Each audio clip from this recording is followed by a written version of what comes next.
ამერიკელი დიპლომატის რიჩარდ ჰოლბრუკის გარდაცვალებას მსოფლიოს პოლიტიკოსები ეხმაურებიან. ევროკავშირის ქვეყნების საგარეო საქმეთა მინისტრებმა დიპლომატის გარდაცვალების გამო მწუხარება გამოთქვეს. ბოსნიის ყოფილი ლიდერის როდოვან კარაჯიჩის ქალიშვილმა კი იმედი გამოთქვა, რომ ჰოლბრუკს სიკვდილის წინ მონანიების დრო ექნებოდა, რადგან მას უამრავი ცოდვა აქვს ბოსნიელი ხალხისა და პირადად მისი ოჯახის მიმართ.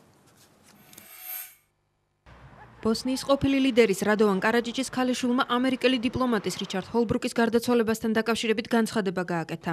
სონია კარაჯიჩმა იმედი გამოთქვა, რომ ჰოლბრუკს სიკვდილის წინ მონანიების დრო ჰქონდა, რადგან მას უამრავი ცოდვა აქვს ბოსნიელი ხალხის და პირადად მისი ოჯახის მიმართ. ეს არ არის ჩემი ემოციების გამოხატვის საშუალება იმ ადამიანის მიმართ, რომელმაც უამრავი ბოროტება ჩაიდინა ჩემი ხალხის და პირადად ჩემი ოჯახის წინააღმდეგ. იმედი მაქვს, რომ მას სიკვდილის წინ ცოდვების მონანიების დრო ჰქონდა. ერთადერთი რაზეც ვწუხარ არის ის, რომ ჰოლბრუკი ნაადრევად გარდაიცვალა, რადგან ის მოწმის სახით ვერ წარსდგა სასამართლოს წინაშე და ვერ მოახერხა მამაჩემისთვის თვალებში შეეხედა. ევროკავშირის ქვეყნების საგარეო საქმეთა მინისტრებმა ამერიკელი დიპლომატის რიჩარდ ჰოლბრუკის გარდაცვალების გამო მწუხარება გამოთქვეს. ბელგიის საგარეო საქმეთა მინისტრმა სტივენ ვენეკერმა ჰოლბრუკის ოჯახს მიუსამძიმრა. ფინეთის საგარეო საქმეთა მინისტრმა ალექსანდრე სტუბმა ამერიკელი მაღალჩინოსნის პროფესიონალიზმს ხაზი გაუსვა. მისი აზრით რიჩარდ ჰოლბრუკი ერთ-ერთი საუკეთესო დიპლომატი იყო. ჩემი აზრით ჰოლბრუკი არაჩვეულებრივი დიპლომატი იყო, ერთ-ერთი საუკეთესო იმათ შორის, ვისთანაც ურთიერთობა მქონია. ვფიქრობ, მან მნიშვნელოვანი წვლილი შეიტანა მსოფლიოში მშვიდობის დამყარებაში. კერძოდ კი ავღანეთში, პაკისტანში, ბალკანეთზე.